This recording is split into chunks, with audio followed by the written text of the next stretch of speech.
গতি থাকলেই দ্বন্দ্ব থাকবে। উৎস মিত্র। বস্তু জগতের পরিবর্তনের সাথে সাথে চিন্তা জগতের যে পরিবর্তন ঘটাতে হয় সেই বোধটাই গড়ে ওঠেনি ছন্দনা সহ অন্যান্য ভাই বোনদের।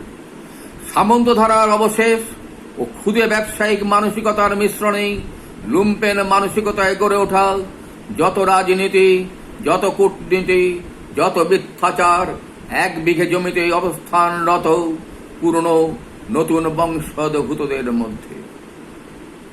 তারই সম্প্রসারিত রূপ জন্ম নিল বোনেদের পরিবারেও।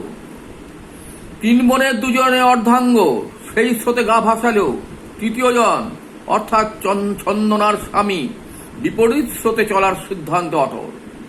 অতএব যা হওয়ার তাই হল। ছলের অভাব হয় না দুষ্কর্ম করা।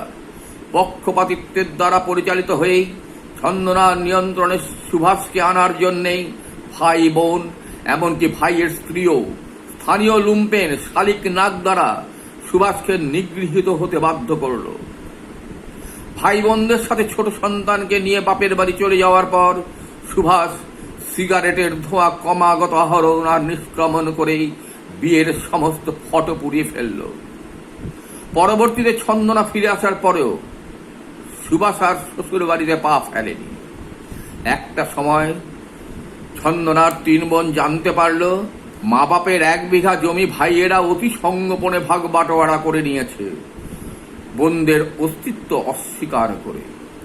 শুরু হলো পথকুত কুকুরদের নিজেদের মধ্যে কামড়াকামড়ি। সংখ্যাধিক্য ভাই ভাইয়ের বউ দ্বারা বিতাড়িত হয়ে নিজেদের আস্তানায় ফেরা। সুভাষ সবই দেখতে লাগলো, অপেক্ষা আরো দেখা।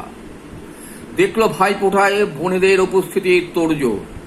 বলবে ভাইয়ের কপালে দিলাম ফোঁটা, জমের দুয়ারে পড়লো কাঁটা। আর ভাইয়েরা মুচকি হেসে হয়তো বলবে জমেদের দ্বারা এমন ফোঁটা নয় মন্দ, জমি ভাগে তাদের যতই না পছন্দ। সুভাষ দেখছে, ভাবছে, আর উপাদান সংগ্রহ করে নতুন ভাবে চলার প্রক্রিয়ায় গতি সঞ্চার করে চলছে। নিজেকে নিজেই প্রশ্ন করেই চলছে, আর গতি থাকলে তো দ্বন্দ্ব থাকবেই।